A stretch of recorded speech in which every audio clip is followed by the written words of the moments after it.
जिस तरह से सरकार ने ऑर्गेनाइज करा है, जिस तरह से करोड़ों की तादाद में लोग आए हैं, जिस तरह से आयोजन है, जो मर्जी है उसको खाना मिलता है, जब मर्जी आए, जितना मर्जी आए खाए, कोई जात पात का नहीं है, दूर दूर से दूर बाहर बाहर से लोग आए हैं। महाकुंभ में शंख नहीं तो और कहाँ पे। मंथन में जिस तरह से इसका जिक्र किया गया, जिस तरह से इसके फायदे बताए गए हैं, बॉलीवुड से दूरी बनाना, ये सब गलत है।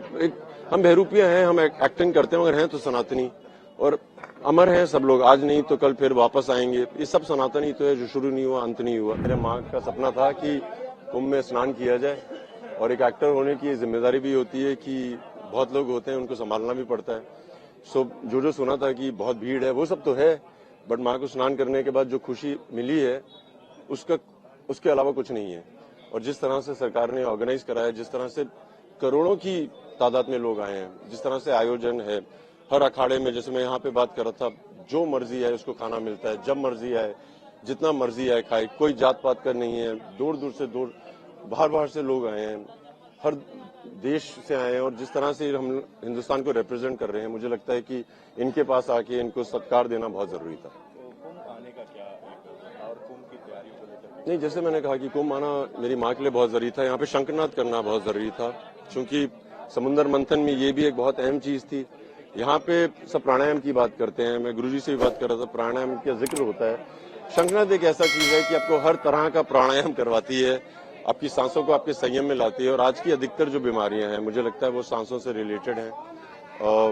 स्ट्रेस, एंग्जाइटी आजकल की युवा पीढ़ी को होता रहता है, और मुझे लगता है कि अगर शंखनाद किया जाए तो बहुत फायदा होता है। शंख ही क्यों सोचा महाकुंभ में आपके कि शंख को बजाएं? महाकुंभ में शंख नहीं तो और कहाँ पे। मंथन में जिस तरह से इसका जिक्र किया गया, जिस तरह से इसके फायदे बताए गए हैं, हम सिर्फ बात करते हैं ऐलान जंग की या जंग खत्म करने की, मगर यहाँ पे तो ये शंख है जो आपको आपके शरीर और आपके मन को जोड़ता है। साइंस ने प्रूव किया है, कार्डियक कोहेरेंस कहते हैं, हृदय की धड़कन और सांसों को एक संयम में ले आओ तो आप काफी उपलब्धियां पा सकते हो। तो मुझे लगता है बहुत जरूरी था। सनातन से ये प्रेम किस तरह का है, क्योंकि कहा जाता है कि बॉलीवुड में जो जाता है वो सनातन से कहीं ना कहीं दूरी बनाने लगता है। नहीं, ऐसा नहीं है, ये गलत है, ये जो भी है गलत है। बॉलीवुड से दूरी बनाना, ये सब गलत है। हम बहरूपिया हैं, हम एक्टिंग करते हैं, मगर हैं तो सनातनी और अमर हैं सब लोग। आज नहीं तो कल फिर वापस आएंगे। ये सब सनातनी तो है, जो शुरू नहीं हुआ अंत नहीं हुआ।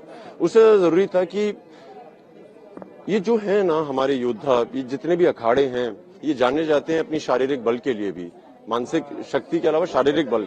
मेरी जिम्मेदारी थी एक हिंदुस्तानी मार्शल आर्ट रिप्रेजेंट करने वाला, क्योंकि इनको आके मिला जाए, इनसे बातें की जाए, इनका ज्ञान देखा जाए, इनके साथ वर्जिश की जाए, जो मैंने की है और बहुत मजे किए। जिस तरह से आप देख रहे हैं, हर इंसान किसी भी उम्र का वो शंख बजा रहा है।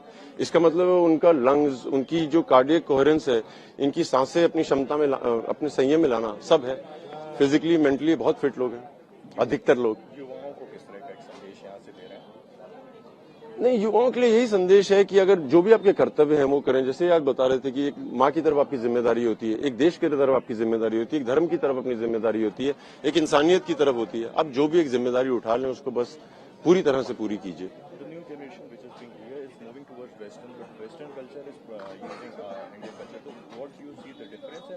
नहीं, योगा क्या है कि हिंदुस्तानी ही परंपरा का है। जब अंग्रेज आए थे 1800 मिड 1850s में, तो अंग्रेजों ने क्या किया कि हिंदुस्तानी आराम से बैठते थे, उनको लगा ये लेजी है, मूव योरसेल्फ, वो सब हुआ। मगर हम लोग तो ध्यान में ही थे।